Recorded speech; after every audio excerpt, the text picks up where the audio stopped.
Norwich 1, Birmingham 2. This feels like a big win for Birmingham because they've been in good form and you're kind of reassessing your opinion as 2026 goes on Birmingham and reattaching them to the promotion race. And then they come up against Norwich, which is now a really hard game, and it's at Carrow Road.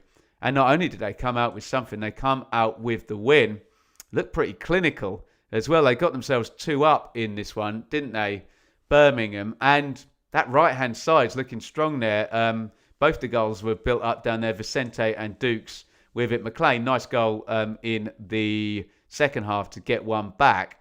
But I said this about Wrexham. This is a lovely trend for Birmingham, isn't it? And I know there's a lot of myths about the playoffs that are completely not true. But one thing, and the one I'm referring to is someone comes from nowhere to win in the playoffs. But one thing I do think really stands to reason is you'd almost rather come from, let's say, I don't know where Birmingham were, 12th on January the 5th to finish in 5th in May than you were 3rd on January the 5th and you finished 5th in the end. Do you know what I mean? The momentum really, really does, I think, help as you go into the playoffs. And Birmingham are absolutely dripping with momentum. Can you be dripping with momentum?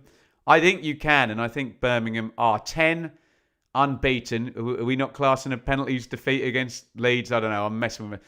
We'll call it 9 unbeaten. Take that FA Cup game out there. No, there would have been another FA Cup in there. I can't just take cup games. I'm massaging the statistics. That's what we do here on YouTube. And look, I think the 2 things we've spoken about is Chris Davies being patient, but having been under pressure, just that little tweak against Coventry and maybe just that little bit of extra learning on the Championship. And do you need, even if it's a plan A1 as opposed to a plan B, and, you know, can you win in different ways? And we saw that, and that boosted the confidence. And then Knighthead delivered. Get well soon, Tom Bagner, by the way. He'd had some health problems, hasn't he? The head honcho there at Knighthead Capital. And it looks like a new 11, doesn't it? With Solis in there and Kai Wagner, Vicente on the right wing as well. You know, they've had a really good January, Birmingham, and the squad looks strong, and they're 2 points off the playoffs. And I was feeling very silly about my Birmingham to get promoted. I was getting carried away in the summer, and now all of a sudden, right now, it's like, okay, I'm not going to back away from that right now. Let's see what happens for the next few weeks for Blues. Excellent.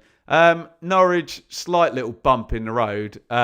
Let's say Norwich have been utterly outstanding. 7 wins in 8 prior to this one. Couple of cup games in there, I guess, as well. But they meet their match here against Birmingham. And let's be fair, they beat Coventry at Carrow as well. But they have gone under to Middlesbrough and Birmingham in recent times, haven't they? Norwich 2 in the last 4. So, again, I never want to urinate on anyone's strawberries, but the Norwich fans saying, oh, don't you rule us out, Ben. It's literally no margin for error in terms of, you know, Norwich fans talking to me about, well, if we do exactly the same over the next 8 games or whatever, and I'm like, yeah, well, okay, that's true, but what, are you going to win 14 out of 16 and get in the playoffs and win the playoffs? It's unlikely, even if the form has been brilliant under Phil Clement. Norwich on 39 now, and obviously we had a Pompey win to catch them up there, and Sheffield United, and we kind of bracketing Norwich and Sheffield United together as the underachievers that could just